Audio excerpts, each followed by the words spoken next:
നമസ്കാരം, റിവ്യൂ മാസ്റ്ററിലേക്ക് സ്വാഗതം. ചാനൽ കണ്ട് ഇഷ്ടപ്പെട്ടാൽ സബ്സ്ക്രൈബ് ചെയ്യുന്ന കാര്യം ഒന്ന് പരിഗണനയിൽ എടുക്കുക.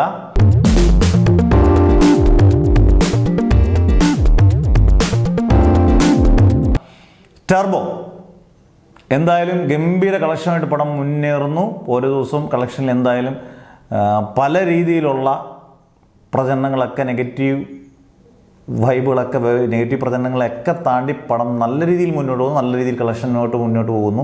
ഇതിനുള്ളൊരു അർഹരായിട്ടുള്ള പലരെയും, ഈ പടത്തിൻ്റെ സക്സസ്സിന് അർഹരായിട്ടുള്ള പലരെയും നമ്മൾ ചിലപ്പം അറിയണമെന്നില്ല. അന്നേരം കയ്യടി മേടിക്കേണ്ട കുറച്ച് പേരുണ്ട്. അവരെക്കുറിച്ച് ഒരു വളരെ ഷോർട്ട് വീഡിയോ പെട്ടെന്ന് അങ്ങ് പറഞ്ഞു പോവുകയാണ്. എന്നാൽ പോലും അവർ കയ്യടി അറിയിക്കേണ്ടതാണ്. ഇങ്ങനെയുള്ള സിനിമകളിലൊക്കെ നെടുന്തൂണായിട്ട് നിൽക്കുന്ന കുറച്ച് പേരുണ്ട്. അതിനകത്ത് ഒന്ന് ഈ സിനിമയിൽ ടർബോയിൽ വേറെ ഒന്നുമല്ല. ടർബോ എന്ന് പറയുന്ന സിനിമ ഒരു ആവറേജ് സ്ക്രിപ്റ്റ്, മിഥുൻ മാനുവലിൻ്റെ സ്ക്രിപ്റ്റ്. എനിക്ക് ഇപ്പോൾ ഈയിടെയായിട്ട് വലിയ സംഭവങ്ങളൊന്നുമില്ല. പ്രത്യേകിച്ച് ആദ്യം ഏതങ്ങ് പറഞ്ഞു തുടങ്ങാം. ഓസ്ലർ, ഈ പറഞ്ഞ പോലെ ടർബോ ഒക്കെ ഒരു ആവറേജ് സ്ക്രിപ്റ്റേ ഉള്ളൂ. അതിൻ്റെ ഡയറക്ഷനും ഓസ്ലറിൽ അദ്ദേഹമാണ്. വലിയ സംഭവമായിട്ട് എനിക്ക് തോന്നിയില്ല. മമ്മൂട്ടിയുടെ ഒരു സ്ക്രീൻ പ്രസൻസ് കൊണ്ട് കയറി അങ്ങ് പോയെന്നാണ് എനിക്ക് തോന്നിയിട്ടുള്ളത്. പോട്ടെ, അന്നേരം മിഥുൻ മാനുവലിൻ്റെ ആവറേജ് സ്ക്രിപ്റ്റിനെ മറികടന്ന കാര്യങ്ങളാണ് നമ്മൾ പറയുന്നത്. എന്നിട്ട് ഇതൊരു പക്ക ആക്ഷൻ മോഡ് പടമാണ്. ഒരു തെലുങ്ക് തമിഴ് പടം പോലെ നല്ല അട്ടി പോലെ ഇങ്ങനെ നല്ലപോലെ ഗംഭീരമായിട്ടിരിക്കണമെങ്കിൽ ആദ്യം കൈയടി കൊടുക്കേണ്ട അതിൻ്റെ ആക്ഷൻ കൊറിയോഗ്രാഫറാണ് ഫിനിക്സ് പ്രഭു.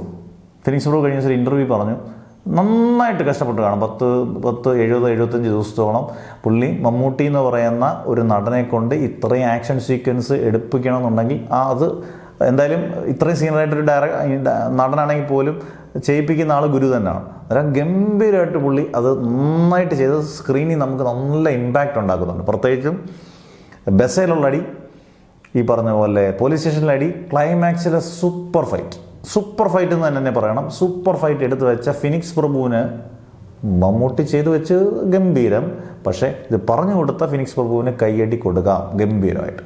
പിന്നെ ഫിനിക്സ് പ്രഭു നല്ലൊരു ആക്ഷൻ കൊറിയോഗ്രാഫറാണ് തെളിയിച്ച ഒരു സംഭവമാണ്. കാരണം മമ്മൂട്ടിയെ പോലെയുള്ള ഇടത്തരം വലിയ ഗംഭീരമായിട്ട് ആക്ഷൻ സീക്വൻസ് ചെയ്തിട്ടുള്ള സിനിമകൾ കുറച്ച് സിനിമകളാണ്. വലിയ ആക്ഷൻ സീക്വൻസ് ചെയ്യാത്ത ഒരാളെ കൊണ്ട് ഗംഭീരമായിട്ട് ചെയ്യിപ്പിച്ചു. മമ്മൂട്ടിയുടെ ആക്ഷൻ സീക്വൻസ് നല്ലതെന്ന് പറഞ്ഞതിൻ്റെ ഒരു ബേസ് എന്ന് പറയുന്നത് ഫിനിക്സ് പ്രഭുവാണ്. 2, നമുക്ക് ഇൻ്റർവെല്ലിന് ശേഷം എല്ലാവരും പറയുന്ന സിനിമയുണ്ട് 45 മിനിറ്റ്, ലാസ്റ്റ് 45 മിനിറ്റ് ടക്കട്ടെ എന്ന് പറഞ്ഞിട്ട് ഇങ്ങനെ പോകുന്നുവെങ്കിൽ അതിൻ്റെ എഡിറ്റർ ഷമീർ മുഹമ്മദ് എന്ന് പറയുന്ന അതിൻ്റെ എഡിറ്റർ ഗംഭീരമാണ് എഡിറ്റ് ചെയ്തിരിക്കുന്നത്. എനിക്കൊന്ന് ചാർലി മുതൽ കുറേ പടങ്ങൾ ഇദ്ദേഹത്തിൻ്റെ ഗംഭീരമായിട്ടുള്ള എഡിറ്റിംഗ് ഉണ്ട്. മാളികപ്പുറവും അതാണ് അദ്ദേഹം തോന്നുന്നു എഡിറ്റിംഗ്. എന്തായാലും ഈ പടത്തിൻ്റെ ഏറ്റവും സക്സസ്സിനകത്ത് ഏറ്റവും ഇമ്പോർട്ടൻ്റ് ആയിട്ടുള്ളത് വേറെ ഒന്നുമല്ല, ഇതിൻ്റെ എഡിറ്റിംഗ് തന്നെയാണ്. നല്ല പാളിപ്പോകാത്ത, ലാഗ് അടിപ്പിക്കാത്ത, കട്ട് ചെയ്ത് പ്രത്യേകിച്ച് കാർ ചേസ് മുതൽ അങ്ങോട്ട് ക്ലൈമാക്സ് പോർഷൻ വരെ നിരത്തി പിടിച്ച് ഈ നല്ല വൃത്തിയായിട്ട് എഡിറ്റ് ചെയ്ത കൈയടി കൊടുക്കാവുന്ന സംഭവമാണ് ഈ ഷമീർ മുഹമ്മദ്. ഇതുപോലെ നല്ല എഡിറ്റർമാർ നമുക്ക് ഇഷ്ടംപോലെ പേരുണ്ട്. ഞാൻ ഒരു പെട്ടെന്നൊരു എക്സാമ്പിൾ പറയാം. മഹേഷ് നാരായൺ, നമ്മുടെ ഇപ്പോൾ മഹേഷ് നാരായൺ ഗംഭീര എഡിറ്ററാണ്. കമൽഹാസൻ്റെയൊക്കെ ഏറ്റവും വിശ്വസ്തനായ എഡിറ്ററാണ് മഹേഷ് നാരായൺ. അന്നേരം ഇനി അടുത്തതിലോട്ട് പോവുകയാണെങ്കിൽ ഈ പറഞ്ഞ പോലെ ഇവർ രണ്ടുപേരും കഴിഞ്ഞു. ഇനി വിഷ്ണു ശർമ്മ, ഇവരെല്ലാം ചെറുപ്പക്കാരൊരു ടീം കൂടാണ്. വിഷ്ണു ശർമ്മ DOP ആണ്. നല്ല ഗംഭീരമായിട്ട് നമുക്ക് അങ്ങനെ ബോറടിക്കുന്ന ഒരു പ്രതലങ്ങളൊന്നും ഒരുക്കിയിട്ടില്ല വിഷ്ണു ശർമ്മ. അത്യാവശ്യം വിഷ്ണു ശർമ്മ നല്ല ഗംഭീരമായിട്ട് വർക്ക് ചെയ്തിട്ടുണ്ട്. കാരണം ഇങ്ങനെയുള്ളൊരു മാസ് മസാല പടങ്ങളിൽ ഈ പറഞ്ഞ പോലെ കഥയ്ക്കോ അല്ലെങ്കിൽ അതിൻ്റെ കഥാതന്തുവിനോ ഒന്നും വലിയ സംഭവം ഇമ്പോർട്ടൻസ് അല്ല. അതൊരു മാസ് മസാല തന്നെ. അത് ആ പേരിൽ തന്നെ ഉണ്ടല്ലോ, മാസ് മസാല. അടി ചിരിക്കാനുണ്ട്, അങ്ങനെയുള്ള കാര്യങ്ങളെല്ലാം ചേർത്ത് ഒരുക്കുമ്പോൾ അതിൻ്റെ DOP അല്ലെങ്കിൽ അതിൻ്റെ സിനിമാറ്റോഗ്രാഫി നന്നായിരിക്കണം. അതിനകത്ത് വിഷ്ണു ശർമ്മ 100% വിജയിച്ചു. 4, എൻ്റെ കപ്പിത്താൻ തന്നെയാണ് വൈശാഖിനെ പിന്നെ ഒരുമാതിരിപ്പെട്ടവർക്ക് എല്ലാവർക്കും അറിയാം. പക്ഷേ 3 പേരെ എല്ലാവർക്കും അറിയണമെന്നില്ല. വൈശാഖ് പോക്കിരാജയിലൂടെ തുടങ്ങിയ ഒരാളാണ്. പോക്കിരാജ, പുലിമുരുകൻ, സീനിയേഴ്സ്, മധുരരാജ, വിശുദ്ധൻ, ഇങ്ങനെ കുറേ സിനിമകൾ ഇദ്ദേഹത്തിൻ്റെ ചെയ്ത് ഒരു 90% ഹിറ്റാണ്. ലാസ്റ്റ് അദ്ദേഹത്തിൻ്റെ 2 സിനിമ നൈറ്റ് ഡ്രൈവും മോൺസ്റ്ററും ഒഴിച്ചു നിർത്തിയില്ല. അദ്ദേഹത്തിന് ഏകദേശം സക്സസ് ഫോർമുലുണ്ട്. വിശുദ്ധനൊക്കെ എനിക്ക് നന്നായിട്ട് ഇഷ്ടപ്പെട്ട സിനിമയാണ്. പക്ഷേ കൊമേഴ്ഷ്യലി സക്സസ് ആയില്ല. പക്ഷേ എന്നാലും ഒരു മാസ് പടങ്ങളുടെ സംവിധാനം തന്നെയാണ് വൈശാഖ്.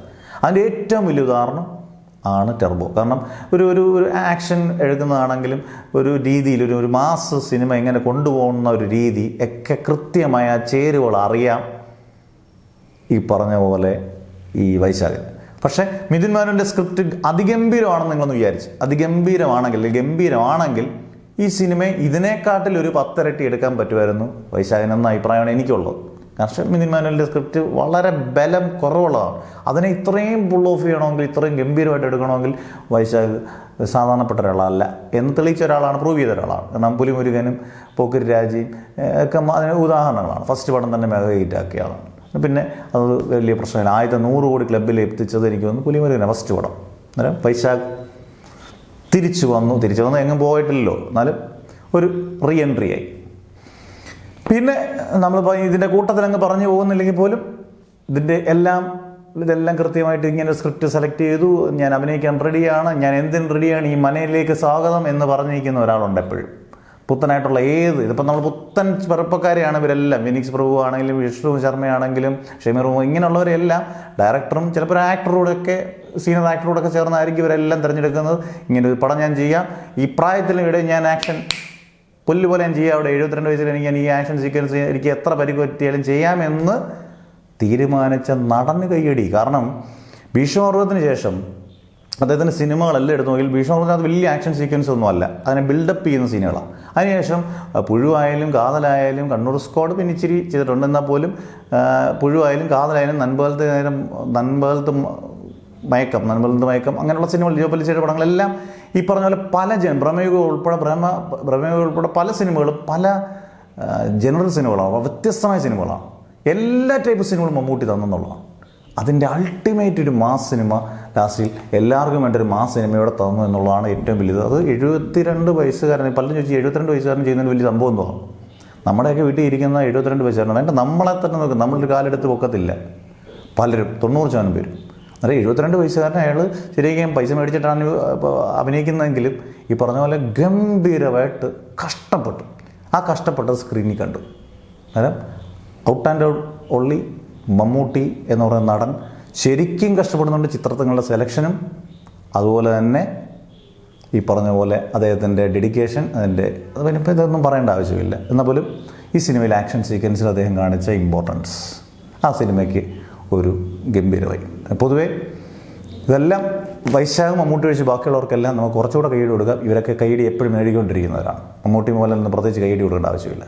അന്നേരം ചാനൽ ഇഷ്ടപ്പെട്ടാൽ, കണ്ടന്റ് ഇഷ്ടപ്പെട്ടാൽ സബ്സ്ക്രൈബ് ചെയ്യുന്ന കാര്യം ഒന്നുകൂടെ പരിഗണിച്ചേക്കുക. അടുത്ത വീഡിയോ ആയിട്ട് കാണുന്നവരെ